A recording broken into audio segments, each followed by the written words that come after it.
Rivers and streams in Washington are at historic low flows. Over 28% are the lowest recorded in 64 years. And as of August 25th, almost 85% of the state is classified on the U.S. Drought Monitor as extreme.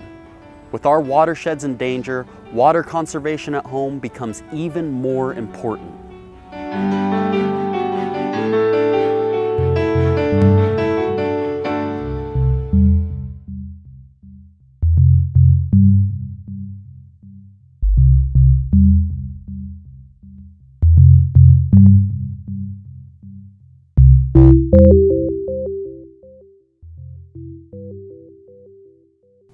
We use fresh water, cooking, cleaning, drinking, agriculture.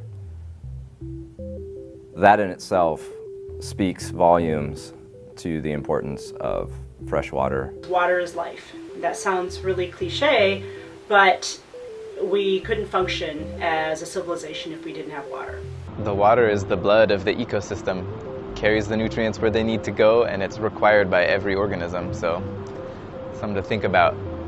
If it's polluted or if it's depleted, that's going to affect every living thing out here. Living in Western Washington, you get this idea of it's wet all the time, and we do have a lot of moisture, and I think it's that perception that gives us this false sense of security in many ways about conserving water or reducing your water use. It feels like we have unlimited water because it's just like lakes and rivers and it's coming out of the sky. And like we definitely have more water than other places, but there's the potential for that to change. You know, global warming, glaciers retreating, summer water supplies will decrease with lowered snowpack.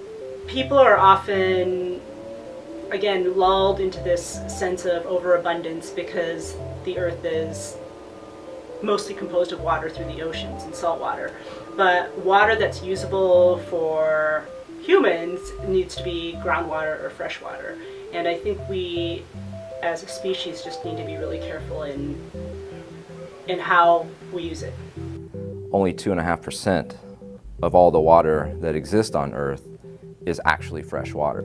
If you don't have questions now about water availability in the next 5 years, 10 years, 12 years, 25 years, whatever it may be, where is that water going to come from?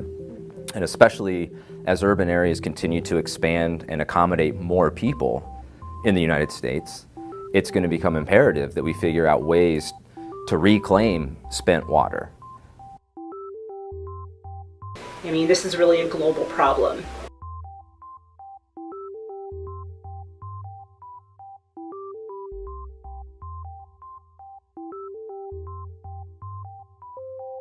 The United States is one of the few, if not the only, country in the world where we just expect things to always get better. You know, we just have this idea that, oh, well, it'll get better, it'll get better. Technology will change, and it'll better our lives. But I think to approach something like water use with that perspective or from that perspective can be dangerous, because what if there is no technological fix and we really do have to make real changes?